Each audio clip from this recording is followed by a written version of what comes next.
하나님의 말씀은 역대하 26장 16절에서 23절까지의 말씀입니다.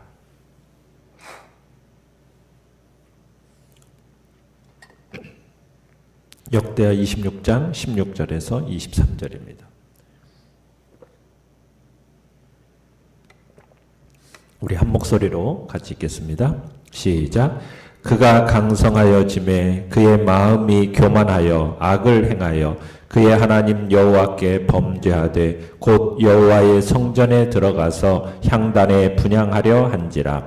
제사장 아사랴가 여호와의 용맹한 제사장 80명을 데리고 그의 뒤를 따라 들어가서 우시야 왕 곁에 서서 그에게 이르되 우시야여 여호와께 분향하는 일은 왕이 할 바가 아니요 오직 분향하기 위하여 구별함을 받은 아론의 자손 제사장들이 할 파니 성소에서 나가소서. 왕이 범죄하였으니 하나님 여호와에게서 영광을 얻지 못하리이다. 우시야가 손으로 향로를 잡고 분향하려 하다가 화를 내니 그가 제사장에게 화를 낼 때에 여호와의 전 안 향단 곁 제사장들 앞에서 그의 이마에 나병이 생긴지라.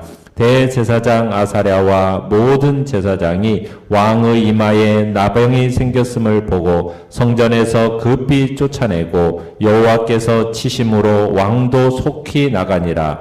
우시야 왕이 죽는 날까지 나병 환자가 되었고 나병 환자가 되매 여호와의 전에서 끊어져 별궁에 살았으므로 그의 아들 요담이 왕궁을 관리하며 백성을 다스렸더라. 우시야의 남은 시종 행적은 아모스의 아들 선지자 이사야가 기록하였더라.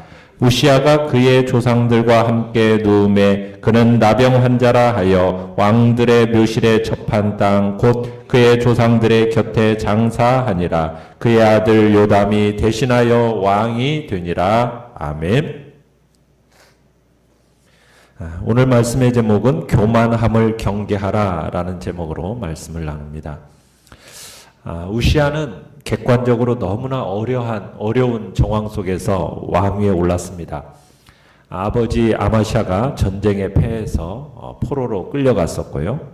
나라의 수도는 불탔고 성벽이 무너졌고 재물은 바닥이 났고 또 곳곳의 요새들은 황폐화됐었죠. 많은 군사들이 죽어서 백성들은 의욕을 상실했던 때입니다.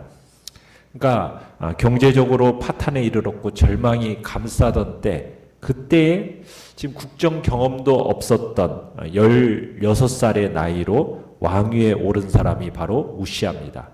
참 그러니 왕위에 올랐을 때 얼마나 암담했겠습니까? 참 그런데 우리가 15절 끝에 봤듯이 하나님의 기이한 도우심이 우시야 왕과 함께 했어요.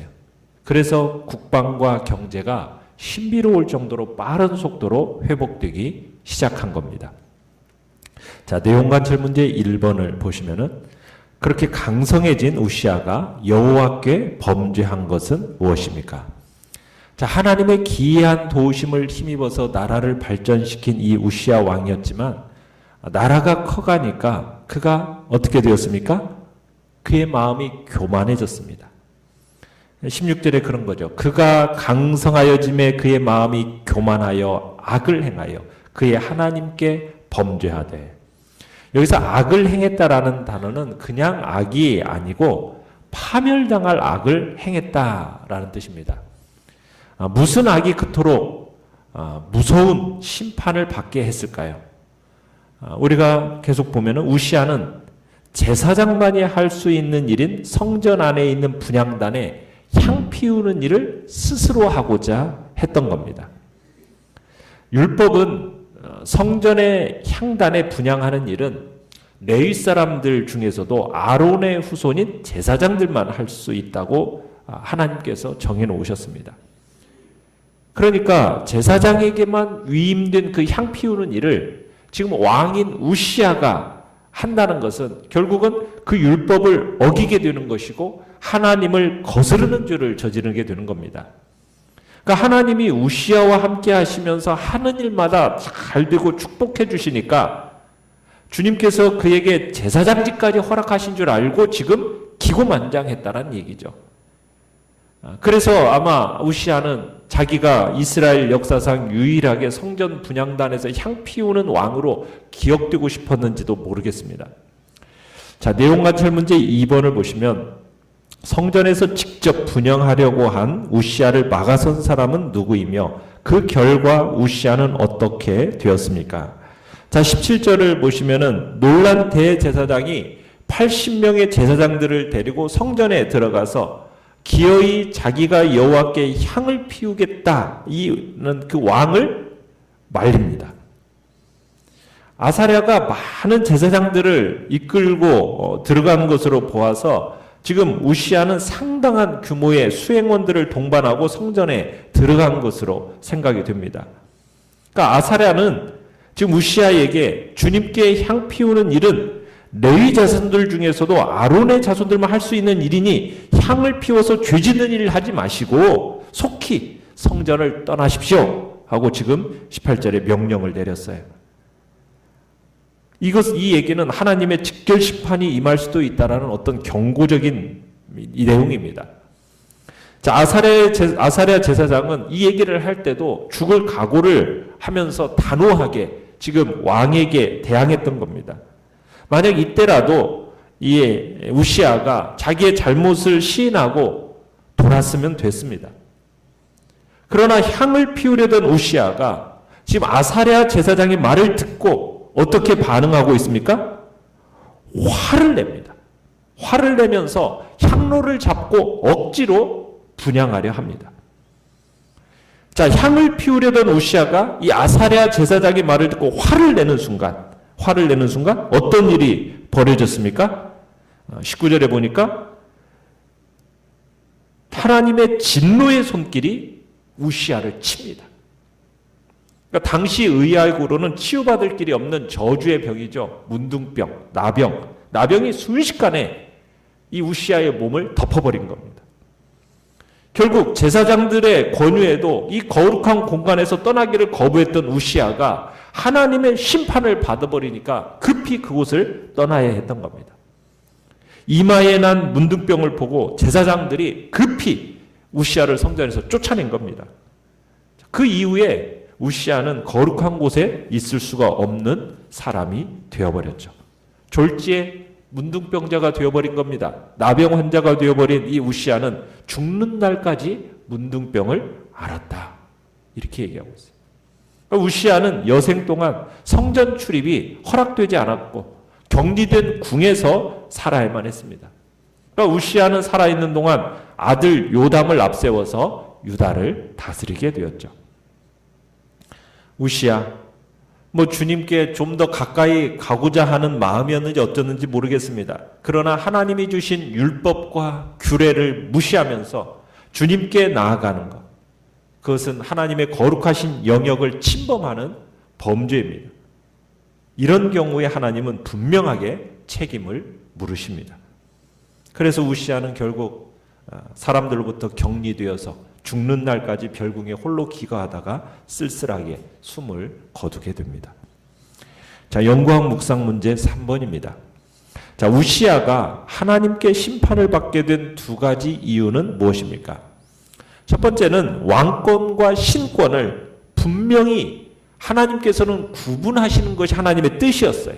근데 그 하나님의 뜻을 무시하고 제사장의 직분까지 넘보았기 때문에 지금 심판을 받게 된 겁니다.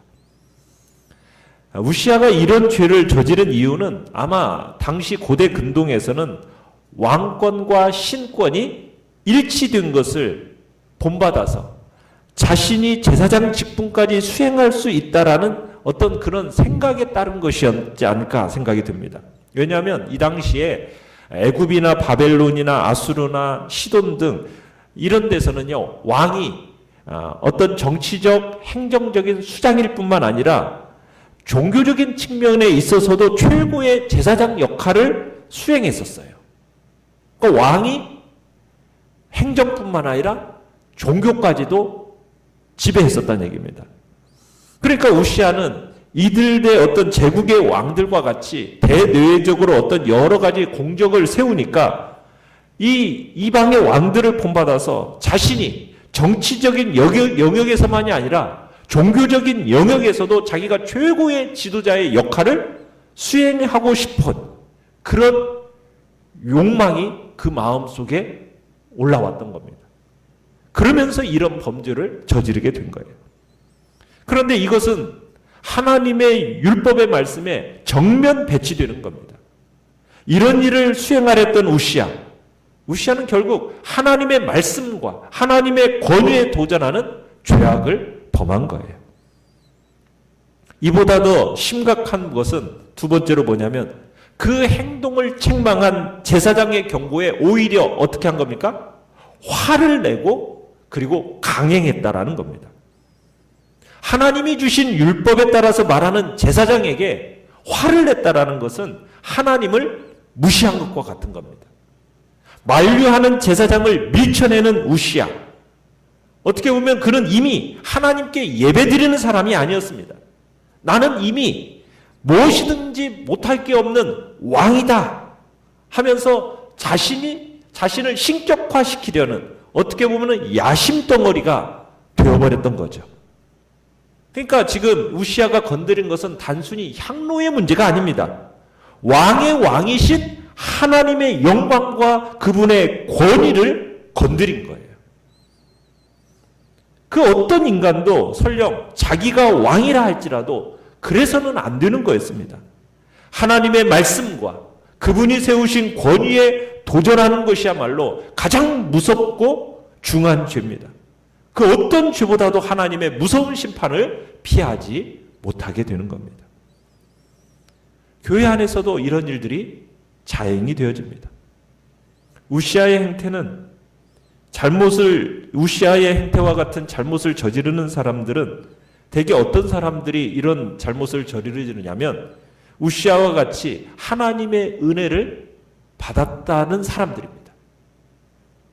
어떤 하나님의 도우심으로 자기가 특별한 업적을 이룩한 사람들이 이러한 일을 행합니다.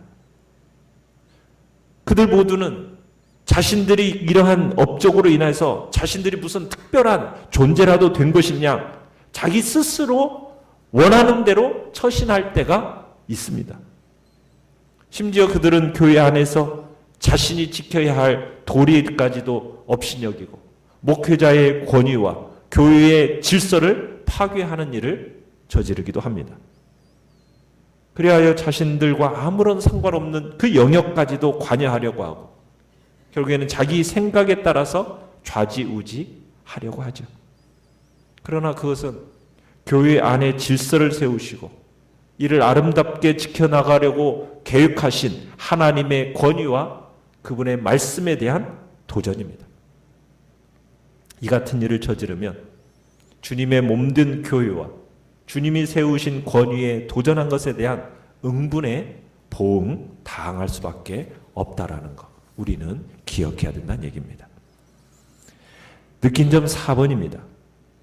하나님의 도우심으로 솔로몬 시대 이후 가장 강성함을 누렸던 우시아가 교만하여 한순간에 하나님의 심판을 받게 되는 것을 보면서 무엇을 느낍니까? 우리는 어느 때 어느 상황에서든 항상 겸손과 온유함으로 허리를 동여야 됩니다. 하나님의 말씀이 명하는 바를 지켜내야 되고요. 그분이 세우신 권위를 바르게 세우고 존중하기 위해서 힘을 다해야 합니다. 우리 그거 느끼는 거예요. 우리가 가진 것이 없을 때는요. 하나님의 은혜를 구하다가요. 어느덧 자신이 가진 것을 보면서 교만이 싹트는 것. 여러분 이거 항상 주의하고 깨어 있어야 합니다. 상황에 휘둘리지 않고 항상 하나님 앞에 정말 겸손하기 위해서 우리는 바울의 경고 기억해야 합니다. 바울이 고린도전서 9장 27절에 이렇게 말했습니다. 내가 내 몸을 쳐 복종하게 하면 내가 남에게 전파한 후에 자신이 도리어 버림을 당할까 두려워함이로다. 내가 잘될 때 겸손히 하나님께 무릎 꿇고 나아가는 성숙한 그리스도인이 되어야 한다는 얘기입니다. 우리는 하나님이 각자에게 주신 한계에 대해서 우리 감사하고 만족할 줄 알아야 합니다. 건강의 한계, 수명의 한계, 능력의 한계, 재물의 한계. 여러분, 역도 선수가 자신의 능력을 초과하는 바벨을 들면 어떻게 되어집니까? 허리가 부러져 버립니다. 하나님이 내 자유와 내 축복을 제한하신다 우리는 생각하지 말고 하나님이 주신 그 한계 밖으로 자꾸 나가려고 해서는 안 돼요. 하나님이 우리 자신을 세워주신 그 위치가 있으면 그 위치에서 우리는 그 일을 감당하는 겁니다. 하나님의 사람은 하나님이 그어주신 한계에 순복할 줄 알아야 된다는 얘기죠.